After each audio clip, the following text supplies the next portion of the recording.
Hi, I'm Zack Dalton, and welcome to another episode of Rio's How-To video series. In this episode, I'd like to talk about twist and memory in a fly line and the difference between them and how to get rid of both of them. First, I'm going to show you twist in a fly line. Twist shows up in a fly line via a couple of different ways. It could be your casting stroke if you've got an elliptical casting stroke, if you're casting a large fly, or if you're making a cast and you're not shooting all the line that you've got stripped off the reel every time. All of those introduce twist into a fly line. Twist looks like this. It looks like a yo-yo string that's been used too much.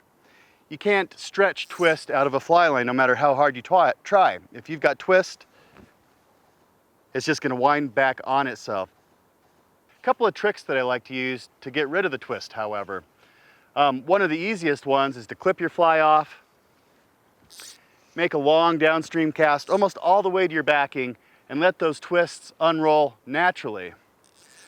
An easier method that I know is to take your rod between your thumb and your forefinger, and if you're a right-handed caster, rotate it towards yourself. That'd be counterclockwise, and that's going to eliminate the twists. If you're a left-handed caster, you're going to want to go the opposite direction because you're putting twist in opposite directions.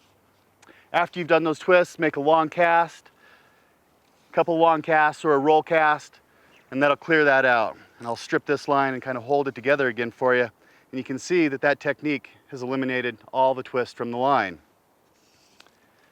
Next, I'm going to set this down and pick up a saltwater rod and show you memory. So memory looks quite a bit different coming off a reel. This isn't winding on itself. This is just showing the coils that have been created sitting on the reel for an extended amount of time. This is really easy to get rid of. You simply have to stretch the line or anneal the line.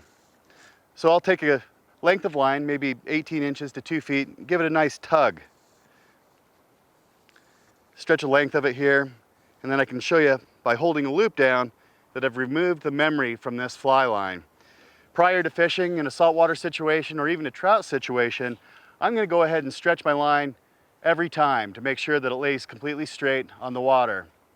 Next up, I'm going to show you a couple tricks on how to apply this to some double-handed rods as well. The same factors that introduce twist into a single-handed rod also do the same thing to a double-handed rod. Casting a fly that's really large, having too much shooting line out and not clearing it on every single cast. And also, a surefire way to introduce twist into your setup is loading your head onto your spey rod incorrectly. I've got some shooting line here that I'm going to kind of demonstrate the incorrect way to do that. And then I've got a spey head in my pocket to show you the right way to do that. So the wrong way to do it is if you load the head onto your fingers and you pull the line off coil over coil just like that. That's developing mad twist right into the head. If you do that, you're going to have to manually remove that. You're going to have to kick the head downstream and slowly push out every single twist that's formed into the line. There's a couple easy ways to eliminate that in the first place. So the first thing that I would like to show you is the spey swivel. This is a little junction between your head and your shooting line invented by Josh Lynn of Oregon. It's a fantastic little invention. That's a great way to help eliminate twist before it even forms. What I like to do, in the proper way to put your head onto your running line, is to make sure you uncoil your head nice and straight, end over end, just like this. You can see that that's coming off perfectly straight, laying in the water, perfectly straight, and all of the twist is going to be gone. You can also add twist to your head by having a misaligned Dloop on your casting stroke. And that typically occurs by not rotating your rod far enough around and straightening up your Dloop so you've got a parallel casting stroke. Here's a demonstration of one that came around perfectly straight.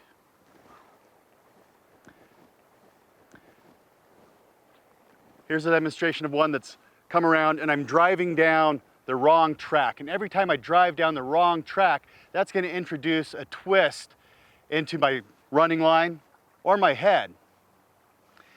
If I've done that too many times and I've built up too much twist in my running line, I'm gonna have to take my head off again and strip out a long length of this shooting line, almost all the way out to the backing. So then after I've done that, I want to pinch the shooting line between my thumb and my forefinger and reel it back in, forcing that twist out to the end of the shooting line. And I want to do that without the spay head on there. I hope these tips and techniques help you keep the twist and memory out of your fishing and your fly line so you have a more enjoyable time on the water. Thanks for watching.